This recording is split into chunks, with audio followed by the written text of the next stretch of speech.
Now, last night I had the opportunity to meet Taquisha McKitty. She's the 27-year-old Brampton woman who was declared brain dead on September 20th, and yet who remains hooked up to a ventilator here at Brampton Civic Hospital. I wanted to see with my own eyes what her family was seeing and why they believe she's still alive, despite evidence and testimony from several physicians in the medical community that would indicate the contrary. So I wanted to see with my own eyes her movements and what prompted them, and we're going to share that with you. But first, a warning: some viewers may find this video disturbing. Taquisha, can you move for us, please? When I visited Taquisha, this is very much how she looked. Sprawled out, looking somewhat comfortable, but hooked up to a series of machines. She was still, but as I recounted immediately after leaving the hospital, that quickly changed. When we walked in, her father touched her leg and spoke to her, and she immediately started responding. You saw her torso move, you saw her legs move, and that continued through our entire visit. She was moving the entire time, or at least whenever she was being spoken to.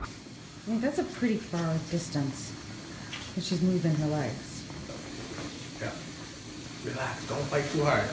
You can see that she moved repeatedly when touched, and she seemed to reposition herself into more comfortable spots.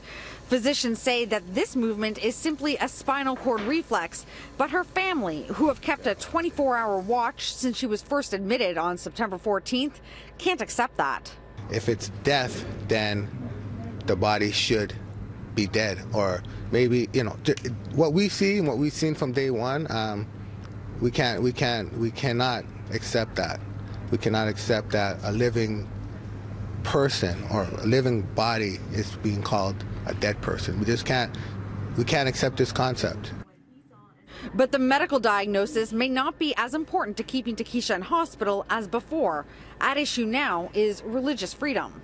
What we're effectively trying to do in this case and in another case is to effectively determine if the definition of death can be changed to include, in the case of person with particular religious beliefs, that those beliefs be accommodated so that death will not simply be based on neurological criteria, but will involve things like the stopping of breathing and the stopping of the heartbeat, which is consistent with those religious beliefs.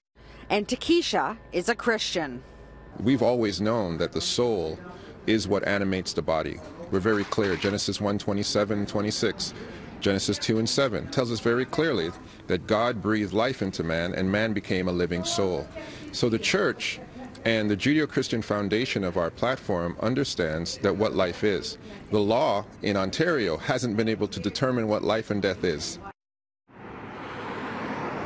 Now, this case could redefine or even just define what it means to be legally dead in Ontario. Arguments are expected to begin on November 30th. In the meantime, Taquisha will remain here, hooked up to a ventilator, meaning she'll have been brain dead for more than 2 months before a decision is rendered. And you can head to citynews.ca for more videos of Taquisha and my impression of our encounter.